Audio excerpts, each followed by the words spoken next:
Welcome to the eNCA Weather Center. Under what I wish was better circumstances, the meteorologists here in the Weather Center are busy tracking yet another major winter storm to impact much of South Africa from today right through the early parts of the weekend. There are a lot of hazards and disruptions associated with this storm, and I'm here to give you all the latest information that we really can't and don't have the time to share with you on TV. That's why we try to reach out in these video blogs or these updates, just so we can get as much weather information out to the public as possible, because this storm is large, it's a serious situation, and we want to make sure that you who are watching this take the storm very seriously as well. So let's get right to our latest graphics. Talk about the satellite view. This is what we like to start our weather bulletins with, just kind of a bird's eye view of what's actually happening. So this is satellite imagery, real-time cloud cover, and there's no hiding the storm system that's just west of our country. Before I get into the details about it, I just want to show you one thing that I found particularly interesting. I just noticed this about 5 minutes ago. There is already kind of a kink in the middle of this storm. Notice that the last few slides, you can see how it starts to actually bend into itself. This is a great indicator that this storm is deepening. It's starting to strengthen, and that it is. It's a very large storm. I'll highlight the details with a few different touchscreen overlays. That is it. You can see the cloud cover associated with the system. There is a low pressure and two distinct cold fronts with this particular system. Lots of cold air building in behind it, very winter-like temperatures, and this particular storm is very moisture-laden as well. So there is a lot of rain and a lot of snowfall in this forecast, which I will highlight in detail. It's also interesting to note as well a line of cloud cover over the northern Highveld regions.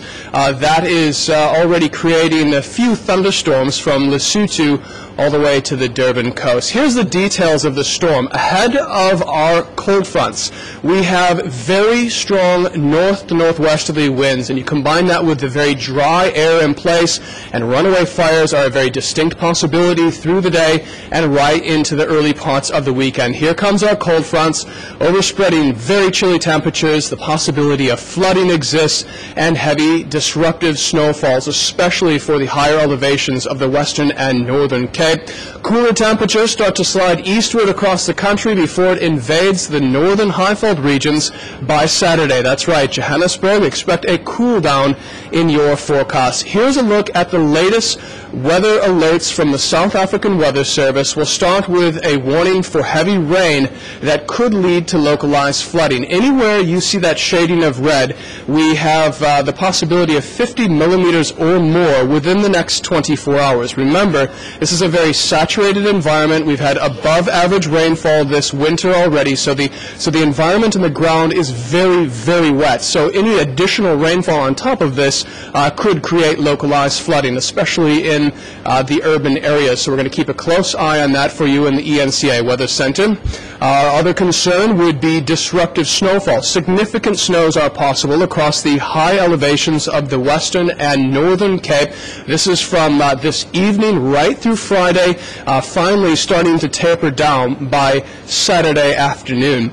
The last warning from the South African Weather Service is for a high fire danger. This is often forgotten, but the seriousness, we don't want to take away from the seriousness of this particular warning, because it is a big deal, and it's an expansive area of South Africa that's actually covered under this warning. Runaway fires are very possible across the parts of the Northern Cape, the Free State, Gauteng, the Northwest, Mpumalanga, Southern Limpopo, all of KwaZulu-Natal, and even parts of the Western and Eastern Cape. This is all ahead of our cold fronts that develop. Now, I talked about how the veld fires are often overlooked, but think about the hazards that are associated with this, especially if you're driving. A lot of times, I've had this in my own personal experiences, but you can be driving on the roadways.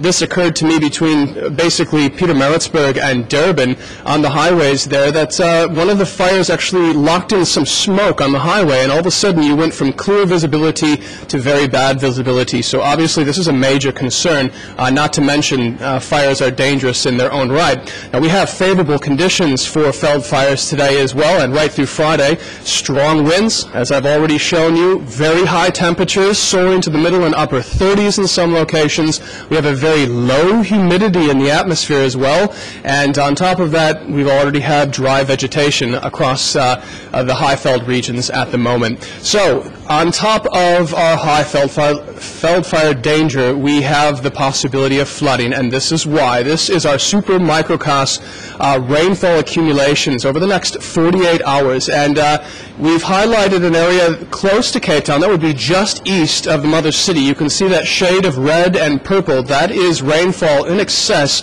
of 50 millimeters, and like I said, the environment and the ground here is very, very saturated, so any additional rainfall could easily lead to localized flooding in some of the typical areas that are often prone to flooding this time of year. We also have the thunderstorms taking place from the Free State through Lesotho and Durban.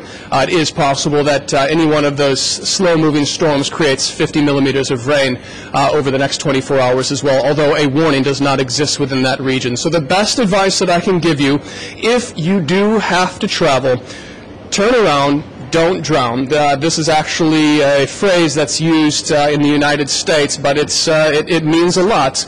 If you think about it, it only takes about a meter of moving water to actually move an entire vehicle or float an entire vehicle. So that could be extremely dangerous. Flash flooding is also a concern as well. So turn around, don't drown, don't risk it, you guys. There's also the possibility of heavy snowfall. So we've ran a super microcast model over the southwestern Cape, and there's the legend at the top portion of your computer screen there. You can kind of match up the colors with what you see over the southwestern regions.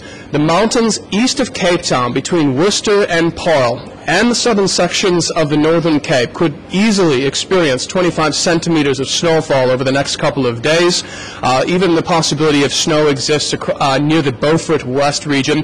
We have a lot of major roadways that kind of spiral out of the mother city, so that could definitely impact the plans. That's why the South African Weather Service has issued warnings for disruptive snowfall across that region, so you'll want to take that into consideration if you're traveling.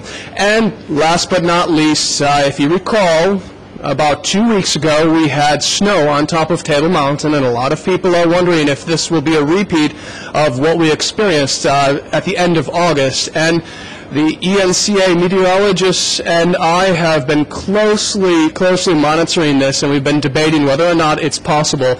And we are going to include this in our forecast because we do believe that the temperatures are cold enough. We do believe that the freezing level is low enough, and there's precipitation in the area, and that means that Table Mountain could indeed experience very, very light snow. And that is already rare, but for it to happen twice in a winter season is exceptionally rare, so quite an event. By the way, Table Mountain is roughly 1,085 meters at its highest point, so with freezing levels actually dropping below that and precipitation in the area, you can see exactly why we are forecasting snow for that area. So that is basically all from me. That is the latest on the winter storms set to impact the country. Be safe, and maybe you want to reconsider your plans this weekend, especially if you live across the southwestern Cape. We'll be sure to keep you up to date with more information as it becomes available. Until then, we'll see you soon. News that moves. eNCA.com.